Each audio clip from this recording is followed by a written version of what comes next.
Hello my dear students, welcome back to another video. बच्चों, fifth standard का maths हम कर रहे थे। चैप्टर 12 पेरीमीटर एंड एरिया हमारा कंटिन्यू था। इसके पहले हमने दो प्रॉब्लम सेट इस चैप्टर के ऑलरेडी अपलोड कर दिए हैं।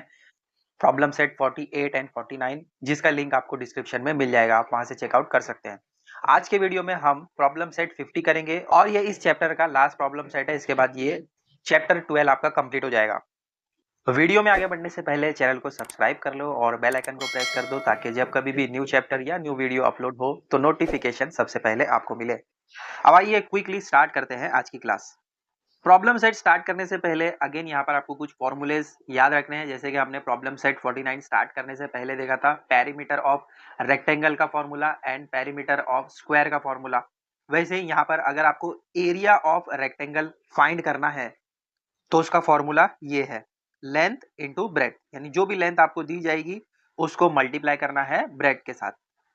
जैसे यहाँ पर आपको दिया गया है इस रेक्टेंगल में लेंथ को ब्रेड से मल्टीप्लाई किया गया, तो 3 मल्टीप्लाई बाय 5 क्या होगा 15। तो अगर आपको एरिया निकालना है रेक्टेंगल का तो लेंथ एंड ब्रेड को मल्टीप्लाई करो, आपको एरिया मिल जाएगा। सेकेंड फॉर्मूला है एरिया ऑफ स्क्वायर का। अगर आपको एरिया निकालना है स्क्वायर का तो आप क्या करेंगे, length of a side multiply by length of a side. यानी जो भी आपको लेंथ दी गई है, जैसे यहाँ पर इस स्क्वायर का वन साइड जो दिया गया है लेंथ 3 सेंटीमीटर है, तो 3 को 3 से मल्टीप्लाई करो, आपको मिलेगा 9। ठीक है। एरिया ऑफ रेक्टेंगल में आपको लेंथ इंटू ब्रेड्थ करना है। एरिया ऑफ स्क्वायर में फॉर्मूला क्या है, जो भी आपको लेंथ दी गई है उसको मल्टीप्लाई करो उसी से। समझा? बहुत इजी है, सिंपल है। कुछ क्वेश्चंस करोगे तो आपको इजीली समझ में आ जाएगा। कंफ्यूज नहीं होना है। अगर आपको पेरीमीटर कहा जाएगा तो उसका फॉर्मूला अलग है, एरिया ऑफ अ स्क्वायर कहा जाएगा तो उसका फॉर्मूला अलग है। ठीक है। अब आइए प्रॉब्लम सेट 50 का फर्स्ट वाला क्वेश्चन स्टार्ट करते हैं।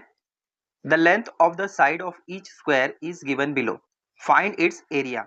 देखो यहाँ पर आपको एरिया निकालना है, तो सब में आपको सेम फॉर्मूला है, area of a square side multiply by side, सब में आपको सेम फॉर्मूला यूज करना है। बट यहाँ पर आपको क्या करना है, देखो यहाँ पर मीटर में दिया है, यहाँ पर सेंटीमीटर में। तो जब आप इसको मल्टीप्लाई करेंगे आपको जो भी आंसर मिलेगा स्क्वायर जरूर होगा उसमें। बट अगर मीटर दिया है तो स्क्वायर मीटर, अगर सेंटीमीटर दिया है तो स्क्वायर सेंटीमीटर। कैसे आएगा, देखो फर्स्ट वाला 12 मीटर्स दिया है, तो 12 को मल्टीप्लाई करेंगे 12 से। हर जगह आपको फॉर्मूला सेम रखना है, क्योंकि यहाँ पर आपको एरिया ऑफ अ स्क्वायर निकालना है। तो फर्स्ट में 12 दिया है, 12 को मल्टीप्लाई करेंगे 12 से तो आपको मिलता है 144। अब क्योंकि यहाँ पर आपको मीटर्स में दिया है तो आप क्या लिखेंगे, स्क्वायर मीटर। आप चाहें तो पूरा मीटर्स इस तरीके से भी लिख सकते हैं, या फिर SQMB लिखेंगे तो भी करेक्ट है। तो ये फर्स्ट वाला इस तरीके से होगा। आप सेकंड वाले में देखो आपको 6 सेंटीमीटर दिया है, तो यहाँ पर 6 को मल्टीप्लाई करेंगे 6 से, 6 6 होता है 36, स्क्वायर क्या आएगा सेंटीमीटर। यहाँ पर मीटर था इसीलिए स्क्वायर मीटर लिखा, यहाँ पर सेंटीमीटर है इसीलिए स्क्वायर सेंटीमीटर लिखा।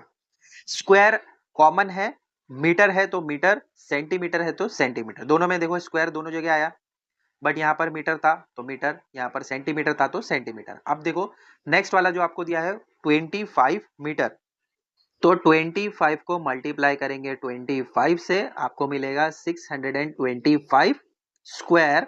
बताओ क्या आएगा, यहाँ पर है मीटर में तो यहाँ पर भी लिखो मीटर में। ये शॉर्ट फॉर्म में भी आप लिख सकते हो, स्मॉल m का मतलब होता है मीटर। ठीक है। अब नेक्स्ट देखो यहाँ पर सेंटीमीटर में दिया है 18, तो 18 को मल्टीप्लाई करेंगे 18 से, टेबल्स आने चाहिए आपको। 18 18 जा 324 स्क्वायर सेंटीमीटर, क्योंकि ये सेंटीमीटर में दिया है तो स्क्वायर सेंटीमीटर। इस तरीके से आप करेंगे सॉल्व। फॉर्मूला याद रखिए, जब भी आपको फाइंड करना है area of a square side multiply by side. कर लो कॉपी, फर्स्ट वाला क्वेश्चन हो गया आपका यहाँ पर solve. Question 2, if the cost of 1 square metre of a plot of land is 900 rupees, find the total cost of a plot of land that is 25 meter long and 20 meter broad। यहाँ पर देखो आपको question में समझना होगा कि ये जो आपको क्वेश्चन पूछा जा रहा है ये रेक्टेंगल के बारे में है या फिर स्क्वायर के बारे में। क्या बताएगा क्वेश्चन में, 1 स्क्वायर मीटर का प्लॉट है एक लैंड में जिसका प्राइस है 900 रुपीज। आपको फाइंड क्या करना है, देखो total cost 25 metre long 20 metre broad, यानी ये रेक्टेंगल है। क्योंकि अगर एक साइड दिया जाता तब आप श्योर हो जाते कि ये स्क्वायर है, बट यहाँ पर आपको दो साइड दी गई है और दोनों अलग है, एक 25 है एक 20 है, इसका मतलब ये रेक्टेंगल है। तो इसमें आपको क्या करना होगा, एरिया ऑफ रेक्टेंगल का फॉर्मूला यूज करना होगा। तो सोल्यूशन में लिखिए area of the rectangular plot is equal to, formula है लेंथ मल्टीप्लाई बाय ब्रेड्थ। देखो लेंथ यहाँ पर आपको दी गई है, लॉन्ग का मतलब लेंथ है और ब्रॉड यानी ये ब्रेड्थ है। तो क्या होगा 25 मल्टीप्लाई बाय 20, दोनों ही मीटर में है तो कोई टेंशन वाली बात ही नहीं है, जस्ट मल्टीप्लाई कर दो तो आपको मिलेगा 500 स्क्वायर, मीटर में है तो मीटर में। जब भी आप एरिया फाइंड करेंगे तो उसमें स्क्वायर मीटर या स्क्वायर सेंटीमीटर यूज करना है। तो यहाँ पर मीटर में दिया है इसीलिए मीटर। अब हमें कॉस्ट निकालना है, तो लिखो cost of the plot of land is equal to area of the plot multiply by rate. Area यहाँ पर हमें मिल गया है 500 स्क्वायर मीटर, तो 500 को मल्टीप्लाई करना होगा रेट से। रेट क्या है 900, एक का है, एक स्क्वायर मीटर का 900 रुपीज है, तो हमारे पास 500 स्क्वायर मीटर है, तो यहाँ पर मल्टीप्लाई करो 900 से। इसको सिंपल वे में आपको बताता हूँ कैसे करना है। यहाँ पर 20, यहाँ पर 20, टोटल कितने हैं 1 2 3 4 जीरोज है, ठीक है। 5 9 का कितना होता है 45, हो गया आपका मल्टीप्लीकेशन। यूनिट 10 100, थाउजेंड 10,000 और ये हो गया लैख, यानी 4,50,000 रुपीज आपको चाहिए होंगे अगर आपको 500 स्क्वायर मीटर प्लॉट खरीदना है। हो गया सॉल्व सेकंड वाला question. Third question, the side of a square is 4 centimetre, the length of a rectangle is 8 centimetre and it's width is 2 centimetre, find the perimeter and area of both figures. यहाँ पर आपको दो question पूछे गए, आपको इसमें perimeter भी निकालना है और एरिया भी निकालना है। तो आपको स्क्वायर एंड रेक्टेंगल दोनों का पेरीमीटर एंड एरिया दोनों निकालना है। तो सोल्यूशन में पहले लिखिए perimeter of a square is equal to, perimeter अगर आपको निकालना है स्क्वायर का तो फॉर्मूला है 4 मल्टीप्लाई बाय साइड, किसी भी एक साइड को करना है आपको मल्टीप्लाई, तो 4 मल्टीप्लाई बाय, यहाँ पर आपको साइड स्क्वायर क्या दिया गया है 4, तो 4 को मल्टीप्लाई करेंगे 4 से तो आपको मिलेगा 16 सेंटीमीटर। अब यहाँ पर आपको सेंटीमीटर में दिया है तो सेंटीमीटर में लिखो, लेकिन जब आप एरिया निकालेंगे तो क्या करेंगे उसमें स्क्वायर सेंटीमीटर लिखेंगे। एरिया कभी भी स्क्वायर सेंटीमीटर स्क्वायर मीटर इस वाले यूनिट में लिखना है। अब नेक्स्ट आपको क्या करना है, एरिया निकालना है स्क्वायर का, तो लिखो area of a square is equal to, formula है side multiply by side. Side क्या है 4, देखो यहाँ पर क्वेश्चन में दिया गया है 4, तो 4 को मल्टीप्लाई करेंगे 4 से तो अगेन यहाँ पर भी आपको 16 ही मिलेगा, बट स्क्वायर सेंटीमीटर में लिखना होगा। पहले वाला हमने सेंटीमीटर में लिखा क्योंकि वो पेरीमीटर था, सेकेंड वाला हमने स्क्वायर सेंटीमीटर में लिखा क्योंकि वो एरिया था। ये हो गया आपका स्क्वायर का। अब नेक्स्ट चीज आपको दी गई है रेक्टेंगल का, तो रेक्टेंगल का पहले पेरीमीटर निकालेंगे और फिर स्क्वायर, तो लिखो perimeter of a rectangle is equal to, formula है 2 multiply by length plus 2 multiply by breadth. 2 multiply by length, देखो आपको क्या दी गई है रेक्टेंगल की, क्वेश्चन में देखो ध्यान से, यहाँ पर है 8 सेंटीमीटर एंड 2 सेंटीमीटर, तो लेंथ है 8 प्लस ब्रेड्थ है 2। सॉल्व करेंगे 2 8 जा 16 प्लस का साइन 2 2 जा 4 which is equal to 16 plus 4 20 centimetre. यहां तक समझा। अब नेक्स्ट हम निकालेंगे एरिया ऑफ अ रेक्टेंगल, तो लिखो area of a rectangle is equal to, simple है formula length into breadth. Length क्या है 8, ब्रेड्थ क्या है 2, तो 8 को मल्टीप्लाई करेंगे 2 से तो 8 2 से आपको मिलेगा 16, बट यहाँ पर आपको स्क्वायर सेंटीमीटर इस वाले यूनिट को यूज करना है। तो हो गया थर्ड वाला क्वेश्चन सॉल्व। देखो इसमें आपको चार चीजें फाइंड करना था, पहला आपको पेरीमीटर ऑफ स्क्वायर, फिर एरिया ऑफ स्क्वायर, फिर third perimeter of rectangle, fourth area of rectangle. कर लो कॉपी इसको भी। Fourth question, what will be the labour cost of laying the floor of an assembly hall that is 16 metre long and 12 metre wide if the cost of laying 1 square metre is 80 rupees. Again यहाँ पर भी आपको rectangle के बारे में पूछा गया है, क्योंकि देखो दोनों साइड आपको जो दी गई है वो अलग अलग है, एक 16 मीटर है और दूसरा 12 मीटर है। आपको लेबर कॉस्ट पता करना है, तो लिखिए यहाँ पर area of a rectangular floor. Area of rectangle का फॉर्मूला है लेंथ इनटू ब्रेड्थ। दो साइड आपको क्या दी गई है, एक है 16 मीटर और दूसरी है 12 मीटर। तो लेंथ है 16, ब्रेड्थ है 12, दोनों को मल्टीप्लाई करो, 16 मल्टीप्लाई बाय 12, 192 स्क्वायर मीटर, क्योंकि यहाँ पर आपको मीटर में दिया गया है।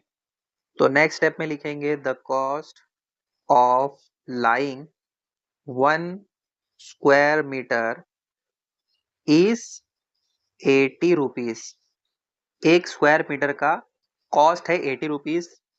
Hence the cost of laying 192 square metre, total area ये है, इसका कॉस्ट हमें पता करना है। तो फाइंड आउट करने के लिए हम क्या करेंगे, 192 को मल्टीप्लाई करेंगे 80 से। टोटल एरिया ये है, 1 स्क्वायर मीटर का 80 रुपीज है।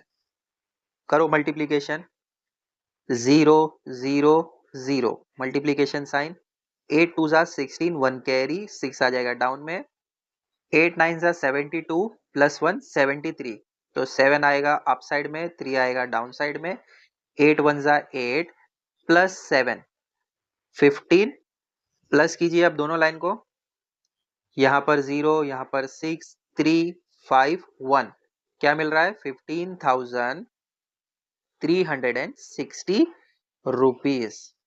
सो देयरफॉर आप डायरेक्टली ऐसे लिख सकते हैं, रुपीज आपको फाइंड करना था ना टोटल कॉस्ट, ये रफ वर्क है, आप चाहें तो इसको हटा सकते हैं। तो फोर्थ वाला क्वेश्चन इस तरीके से होगा solve. Fifth question, the picture alongside shows some squares, find out how many squares with the same measures will fit in the empty space in the figure. यहाँ पर आपको फिगर दिया गया है, कुछ स्पेस ब्लैंक है, तो आपको पता करना है कि ये जो ब्लैंक स्पेस है इसमें और कितने स्क्वायर आ सकते हैं। इसको समझने के लिए आप स्केल का यूज कर सकते हैं। देखो ये अगर आप देखें तो 1 सेंटीमीटर का है, एक जो बॉक्स है वो 1 सेंटीमीटर का है, फिर सेकंड वाला भी 1 सेंटीमीटर, ऐसे कहां तक जा रहा है 4 तक। समझने के लिए यहाँ पर मैं एक लाइन ड्रॉ कर लेता हूं। आप देखो ये फर्स्ट वाला जो है 1, ये 2 3 और ये 4, टोटल यहाँ पर 4 स्क्वायर आ सकते हैं। ब्लैंक स्पेस कितने हैं 1 2 3, ये तो पहले से था, और यहाँ पर भी देखो 1 2 3 4, तो टोटल कितने स्क्वायर यहाँ पर ब्लैंक है, देखो 1 2 3 4 5 6, टोटल कितने हैं 6। बट इसको हम ऐसे नहीं लिखेंगे, सोल्यूशन में हम लिखेंगे length of the empty space is equal to, अगर आप देखें तो टोटल कितना है, यहाँ से 1 2 3 4 है, तो 4 माइनस एक पहले से था तो इसीलिए 1, टोटल कितना है 4, जिसमें से हमने 1 माइनस किया, तो 4 माइनस 1 कितना होता है 3। अब देखेंगे ब्रेड्थ, तो लिखो breadth of the empty space, ये हो गया लेंथ, ये हो गया ब्रेड्थ, ये जो होता है इसको कहते हैं लेंथ, और ये जो है ये होता है ब्रेड्थ। तो अब यहां से अगर आप चेक करें तो कितना है, देखो 1 2 3, टोटल कितना है 3, तो यहाँ पर आ जाएगा 3 माइनस, जैसा यहाँ पर किया था टोटल कितने हैं 4, तो यहाँ पर 4 लिखा, यहाँ पर टोटल कितने हैं 3, तो यहाँ पर 3 लिखा, माइनस यहाँ पर 1 था एक पहले से, तो इसीलिए -1 किया, यहाँ पर भी पहले से 1 है तो यहाँ पर भी 1, इज इक्वल टू कितना आएगा 2, दोनों सेंटीमीटर में है तो सेंटीमीटर में लिखो। अब हमें निकालना है स्क्वायर इन एम्प्टी स्पेस, किस तरीके से आएगा, length multiply by breadth is equal to 3 multiply by 2 which is equal to 6। आया समझ में, यूनिट क्या आएगा स्क्वायर सेंटीमीटर।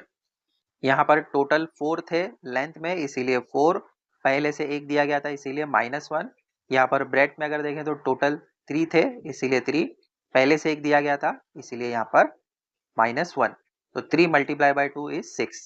फाइनल आंसर लिखेंगे therefore 6 squares will fit in the empty space in the figure। देखो 1 2 3 4 5 6 टोटल 6 है यहाँ पर जो इस स्पेस में फिट हो सकते हैं। तो कर लो कॉपी, ये मैंने आपको समझाने के लिए ड्रॉ करके बताया। अब आइए लास्ट 6th वाला क्वेश्चन है उसको भी सॉल्व करते हैं। इसमें दिया गया है divide the figure given along side into 4 parts in such a way that the area and the shape of each part is the same, colour the parts with different colours. ये जो figure दिया गया है इसको आपको 4 parts में divide करना है, और कैसे डिवाइड करना है वो इक्वल होना चाहिए, और बाद में हमें उसको कलर भी करना है। तो पहले काउंटिंग कर लेते हैं 1 2 3 4 5 6 7 8 9 10 11 12, टोटल है 12। डिवाइड करना है हमें इसको 4 से, तो 12 को अगर हम 4 से डिवाइड करते हैं तो क्या मिलता है 4 3 जा 12, माइनस करेंगे तो 0 0 मिल गया, मतलब आंसर आपको क्या मिल रहा है 3। आपको 3 3 के 4 पार्ट्स मिलेंगे, ठीक है। तो अब यहाँ पर हमें क्या करना होगा, इसको कलर करना होगा और इक्वली डिवाइड हो। फर्स्ट हम क्या करते हैं, कलर इसको इस तरीके से कर लेते हैं। ये हो गया पहला 1 2 3, ये जो आपको दिया गया है इसको हम इस तरीके से कलर कर लेते हैं ग्रीन में। 4 इक्वल पार्ट्स में करना है हमें, तो फर्स्ट में हमने ऐसे किया और सेकंड में हमने ऐसे किया, दोनों ही एल टाइप का हो रहा है। देखो ये सीधा एल है और ये उल्टा वाला एल है। अब नेक्स्ट में हम क्या करेंगे, यहां से कलर करेंगे, ठीक है, ये ब्लू कलर हो गया, और अब ये लास्ट पिंक वाला कलर भी कर देते हैं, ठीक है। तो पहला वाला अगर आप देखें तो ये एल बन रहा था, दूसरा वाला भी एल बना, और थर्ड वाला जो है वो यहाँ पर इस तरीके से था और ये इस तरीके से आया। तो सभी शेप इक्वल हैं और 4 अलग पार्ट्स में डिवाइडेड हैं। तो हो गया 6th वाला क्वेश्चन भी आपका सॉल्व, और यहाँ पर आपका प्रॉब्लम सेट 50 के साथ चैप्टर 12 पेरीमीटर एंड एरिया भी कंप्लीट होता है।